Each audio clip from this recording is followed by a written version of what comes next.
আজকে একটি বিষয় নিয়ে আলোচনা করতে চাই, সেটা হচ্ছে যে আপনার আল্লাহর নেয়ামতের শুকরিয়ার বিরোধী কাজ, তা হচ্ছে গান বাদ্য শোনা। গান বাদ্য এমন এক পর্যায়ে গেছে, এটা আল্লাহর নেয়ামত বিরোধী কাজ। আল্লাহ তাআলা আপনাকে সুস্থ কান দিয়েছেন কোরআন শোনার জন্য, আপনাকে সুস্থ কান দিয়েছেন আযান শোনার জন্য, আপনাকে সুস্থ কান দিয়েছেন হেদায়েতের বাণী শোনার জন্য। আপনি সেগুলির মধ্যে গান দিয়ে ভর্তি করে দিচ্ছেন। এমনকি অনেক যুবককে আপনি পাবেন দুই কানে ঠোসা লাগিয়েছে, আপনি যতই দেখবেন সে কথা বলেন শুনতেছে না, কারণ কানের ভিতরে ঢুকিয়ে দিয়েছে এমন জিনিস যা শুধু গান আর গান সে শুনে বেড়াচ্ছে, হারাম জিনিস শুনে বেড়াচ্ছে। অথচ এটার মধ্যে সে এতভাবে নিমজ্জিত যে আপনি তাকে কোনো কিছু বুঝাতেই পারছেন না, সে পাগলের মতো হয়ে যাচ্ছে।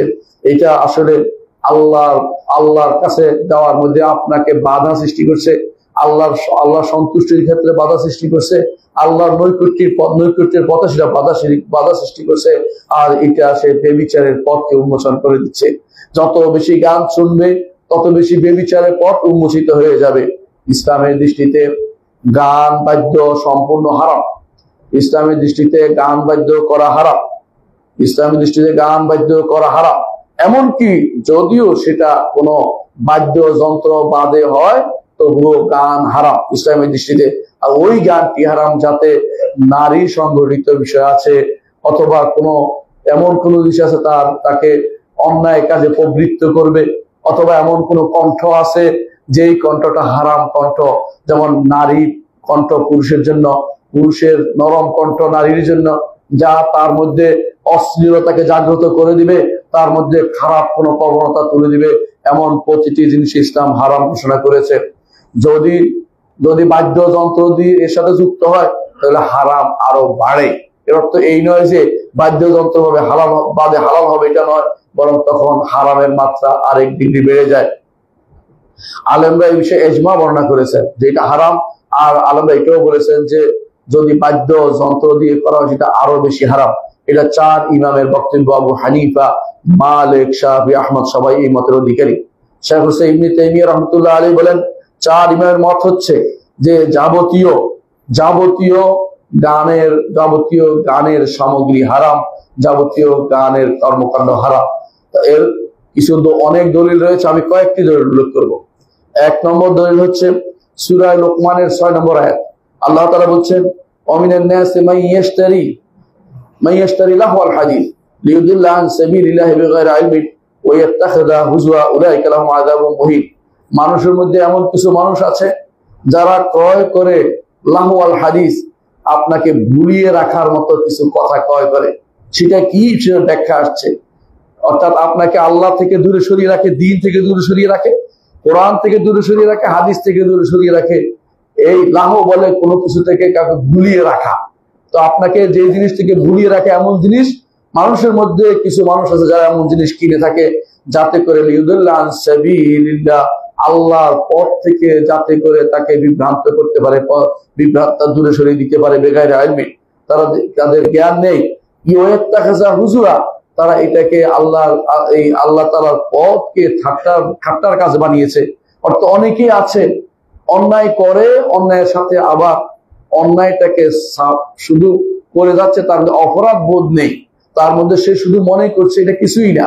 এটা হচ্ছে আল্লাহর দ্বীন নিয়ে ঠাট্টার স্বামী, যারা উপহাস করার স্বামী। এই কাজটি যারা করবে আল্লাহ তাআলা বলছেন উলাইকা লাহুম আযাবুন মুহিন, তাদের জন্য রয়েছে আযাবুন মুহিন, নিকৃষ্টতম আযাব, নিকৃষ্টতম।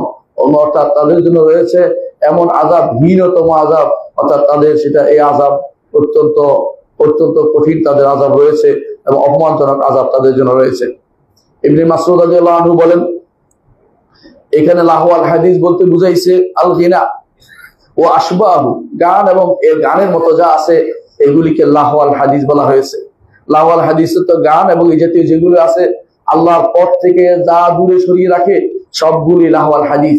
এর মধ্যে গানও যেমন আছে, তেমনি ভাবে এমন সব বিদ্যা আছে যেই বিদ্যা আল্লাহর পথ থেকে মানুষকে দূরে সরিয়ে দেয়। হারাম বিদ্যা যেগুলো আছে, অনেকে আছে দর্শন শাস্ত্র পড়ে, অনেকে আছে এই জাতীয় বকুলর পড়ে, অনেকে এমন বিদ্যা পড়ে যেগুলো জীবনে কোনোদিন তার দ্বীনের কাজে লাগবে না, দুনিয়া নিয়ে তাকে ব্যস্ত রাখতে হবে, হারাম কাজে সারা জীবন কাটাবে। এগুলি সবই হচ্ছে লাহওয়াল হাদিস। এটা হচ্ছে ইবনে মাসউদের বক্তব্য। এবং তিনি এটা ইমাম তাবারী সেটা উল্লেখ করেছেন তার তাফসিরে, এবং সহিহ সনদে সেটা বর্ণিত হয়েছে। এই একই তাফসির করেছেন তাবেঈদের মধ্যে একটা বিশাল গোষ্ঠী। তাহলে বোঝা গেল সূরা লোকমানের 6 নম্বর আয়াত আমাদেরকে এই গান বাদ্য এগুলির প্রত্যেকটা জিনিস হারাম হওয়ার ব্যাপারে আমাদের জন্য দলিল হিসেবে এসেছে। দ্বিতীয় দলিল হচ্ছে সূরা বনী ইসরাঈলের 64 নম্বর আয়াত। আল্লাহ তাআলা বলছেন শয়তানকে, ওয়াস্তাফজিজ মান ইসতাতা'তা মিনহুম বিসাউতিকা, তুমি বনি আদমের মধ্যে যাকে পারো তুমি তোমার আওয়াজ দিয়ে তাকে তুমি তার কাছে টেনে নাও, তাকে তুমি তোমার আওয়াজ দিয়ে তাকে তুমি উৎসাহ জাগাও তার মধ্যে।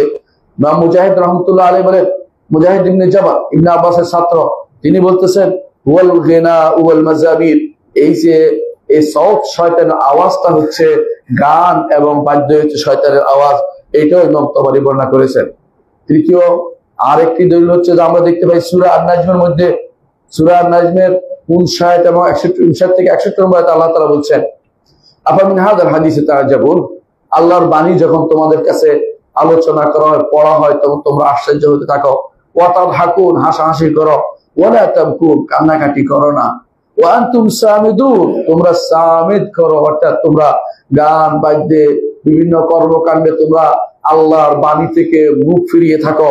ইবনে আব্বাস রাদিয়াল্লাহু আনহু বলেন, এখানে সামিদ বলতে বুঝাইছে আল গিনা, গানকে, অর্থাৎ যারা এই জাতীয় গান বাদ্যে লিপ্ত থাকে, আল্লাহর বাণী থেকে তারা মুখ ফিরিয়ে থাকে। হেমিয়ারি ভাষায় গানকে সামিদ বলা হয়। এইটাই ইবনে আব্বাস রাদিয়াল্লাহু আনহুর বর্ণনাতে এসেছে এবং এটা একটি সহিহ বর্ণনা। চতুর্থ আয়াত আমরা দেখতে পাই সূরা ফুরকানের 72 নম্বর আয়াতে আল্লাহ তাআলা বলছেন, ওয়াল্লাযীনা লা ইয়াশহাদুনা যুরা ওয়া ইযা মাররু বিল্লাহি মাররু কিরামা। আল্লাহ তাআলা বলছেন ওয়াল্লাযীনা লা ইয়াশহাদুনা যুরা, যারা জুরের সাক্ষী হয় না, জুরের কাছে যায় না, জুরকে নিয়ে নিজেদের ভিতরে প্রবেশ করায় না। এই জুরের ব্যাখ্যা করেছেন মুহাম্মদ ইবনে হানাফিয়া, অর্থাৎ তিনি হচ্ছেন আলী ইবনে আবি তালিব রাদিয়াল্লাহু আনহুর ছেলে। তিনি জুরের ব্যাখ্যা করছেন হুনা আল গিনা, এই জুর বলতে এখানে গানকে বোঝানো হয়েছে এবং এটা সহিহ সনদে বর্ণিত। তার থেকে এর অর্থ হচ্ছে যে সালফে সালেহিন এই তাফসীর করেছেন এগুলোর, যে এর অর্থ হচ্ছে এমন গান যেগুলি হারাম, এই গানগুলোকে অবশ্যই এগুলি যেখানে হয় সেখানে অবস্থান করা জায়েজ নেই এবং সেগুলিকে প্রশ্রয় দেওয়া আপনার জন্য বৈধতা নেই। পঞ্চম দলিল যা আমরা দেখি সূরা আনফালের 35 নম্বর আয়াতে আল্লাহ তাআলা বলছেন, ওয়া মা কানা সালাতুহুম ইনদাল বাইতি ইল্লা মুকাআ ওয়া তাসদিয়া, আল্লাহর ঘরের কাছে তাদের কাফেরদের যে সমস্ত সালাত আদায় করত, এর মধ্যে তারা শীষ দিত এবং তাদের সেখানে তারা হাত তালি দিত। এগুলিকে আল্লাহ তাআলা নিকৃষ্টতম কাজ হিসেবে উল্লেখ করেছেন, তাদের এই সমস্ত কাজ। এর অর্থ হচ্ছে শীষ দেওয়া, বাঁশি বাজানো বা এই জাতীয় যে সমস্ত শব্দ করে যারা গান করে, এই সবগুলি হারামের পর্যায়ে পড়ে। আমরা 5টি আয়াত থেকে গান বাদ্য হারামের প্রমাণ আপনাদেরকে জানাচ্ছি। পরবর্তী আরো যে সমস্ত আয়াত আছে, হাদিস আছে, সেগুলিতে আমি উল্লেখ করছি। 6 নম্বর যে হাদিসটা হচ্ছে ইমাম বুখারী রাহমাতুল্লাহ আলাইহি, 6 নম্বর দলিল হচ্ছে ইমাম বুখারী রাহমাতুল্লাহ বর্ণনা করেন আবু মালিক আল-আশআরী রাদিয়াল্লাহু আনহু থেকে, তিনি বলেন রাসূলুল্লাহ সাল্লাল্লাহু আলাইহি ওয়াসাল্লাম বলেছেন, লা ইয়াকুনান্না ফি উম্মতি, আমার উম্মতের মধ্যে একটি গোষ্ঠী হবে, আকওয়ামুন, এমন একটি গোষ্ঠী হবে, ইস্তাহিলুন আল হিরা, যারা হেরাকে হালাল করার চেষ্টা করবে এবং হারিরকে, রেশমিকে তারা হালাল করার চেষ্টা করবে, মদকে হালাল করার চেষ্টা করবে এবং বাদ্য যন্ত্র সহ গান বাদ্যকে হারাম করার চেষ্টা করবে। এবং এটা তাফসীর হচ্ছে, হেরার তাফসীর হচ্ছে জিনা ব্যভিচারকে। আজকাল জিনা ব্যভিচার এখন বিভিন্ন ভিন্ন নামে এসেছে। জিনা ব্যভিচার এক নাম হচ্ছে এখন বলা হয় তারা লিভ টুগেদার করছে, নাউজুবিল্লাহ। অনেকে এটাকে নাম দিয়েছে যে তারা শিল্প কলা করতেছে, এই জাতীয় নাম দিয়েছে। অনেকে এটাকে ভিন্ন ভিন্ন নাম দিচ্ছে। এখন রাসূলুল্লাহ সাল্লাল্লাহু আলাইহি ওয়াসাল্লাম যা বলেছেন বাস্তবে আমরা তা দেখতে পাচ্ছি। হারির অর্থাৎ রেশমি কাপড়, অনেকে সেটা বুস্কি নাম দিয়ে পরে, অনেকে সেটা ভিন্ন ভিন্ন নাম দিয়ে পরিধান করছে। সেটা যে হারাম সেটা এখন তাদের মাথায় আর আসে না, যে কোনো কাপড়ে তারা পরিধান করে যাচ্ছে। মদ, সেটা এখন কি নামে আসছে আপনারা জানেন? এখন মদ বলে না, বলে যে এটা তো শারাব রোহি, এটা একটা পানীয়। এবং কেউ কেউ এটাকে ভিন্ন নাম দিয়ে এখন হালাল করার চেষ্টা করছে। আর মায়াজেব, গান বাদ্যকে শিল্প নামকরণ করা হচ্ছে। গান বাদ্যকে এটার জন্য বিভিন্ন ভাবে আশ্রয় দেওয়া হচ্ছে এবং গান বাদ্য যারা করে তাদেরকে নাম্বার দেওয়া চিন্তা ভাবনা করতেছে। চিন্তা ভাবনা করেন কত ভয়ানক কাজে চলে গেছি আমরা। রাসূলুল্লাহ সাল্লাল্লাহু আলাইহি ওয়াসাল্লাম যেটা বলেছেন সেটাই আপনি দেখতে পাবেন। এখন যারা এই কাজগুলি করছে তাদেরকে একটু চিন্তা করা উচিত। রাসূলুল্লাহ সাল্লাল্লাহু আলাইহি হাদিসে জিনার সাথে একসাথে উল্লেখ করেছেন, জিনার সাথে গানকে উল্লেখ করেছেন। তাহলে বোঝা গেল হারামের দিক থেকে কোনো অংশেই সেটা কম নয়। এই জন্য গান বাদ্য হারাম, এটা আপনাকে মনে রাখতেই হবে।